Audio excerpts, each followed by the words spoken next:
Why do your attempts at planting always seem to fail? Well, in this video I've put together the ultimate guide to successful home planting. I'll teach you the magical process of turning a single seed into a beautiful garden. Hey everyone, it's Rosego. Now this video might be a bit long, so if you're short on time I recommend giving it a like and bookmarking it for later. First things first, let's talk about soil. When planting you need to use fine and smooth soil because the seeds need to make close contact with it. I suggest using peat soil with a grain size of 0 to 6 millimeters. It works well for almost all plant varieties. If you only have peat soil with a different grain size, you can sift out the finer soil using a sieve. You don't need fertilizers in the planting soil since the seeds already contain the nutrients they need. Also, the delicate roots of the seeds require a well-aerated environment, so it's best not to use soil dug up from outside. Now let's move on to containers. The most common seedling container is the black plastic tray.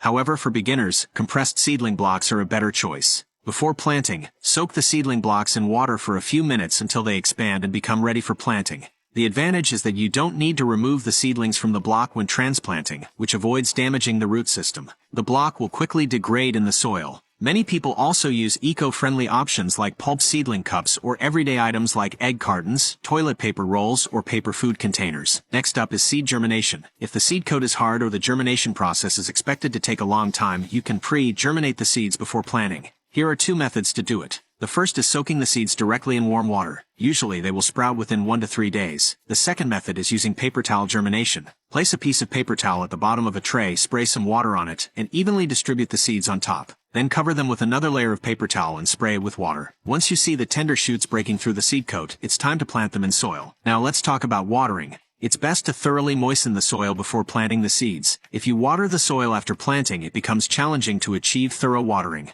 Moreover, strong water flow can wash away the seeds or expose them, causing them to be lost. So make sure the soil is already moist before you begin planting. Speaking of planting depth, here's a general rule. The planting depth should be 1 to 3 times the diameter of the seed.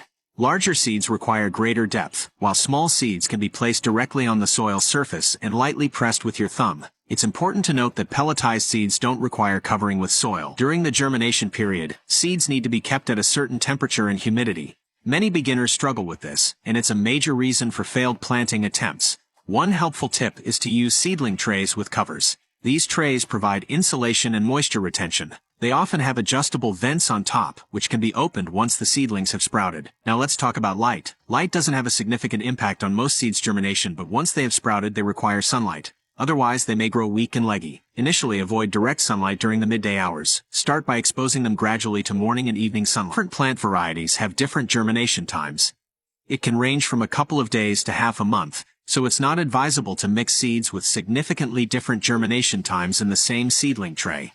Some varieties may have already sprouted and need to be moved outdoors for sunlight, while others may still require high humidity. Once the seedlings have developed their first pair of true leaves, you can start applying a diluted water-soluble fertilizer like Flour Plus No. 1. Use a lower concentration and fertilize every 3 days. During this stage, remember to keep the soil slightly moist but not overly dry. When the seedlings have grown enough roots, they can be transplanted into their permanent containers or the garden. Now let's talk about planting time. Spring planting is usually done between February and April, with flowers and fruits appearing from early summer to autumn. In colder regions, you can start indoor seedlings earlier and transplant them outdoors when the weather warms up. The peak time for autumn planting is from September to November, although in many areas, it's actually during the summer. Remember to provide shade and maintain moisture during autumn planting. Some autumn flowers and vegetables need to be harvested before winter, while others are cold tolerant and will bloom and produce results in the following spring or summer. Thank you for patiently watching. Now it's time to try your own first seed.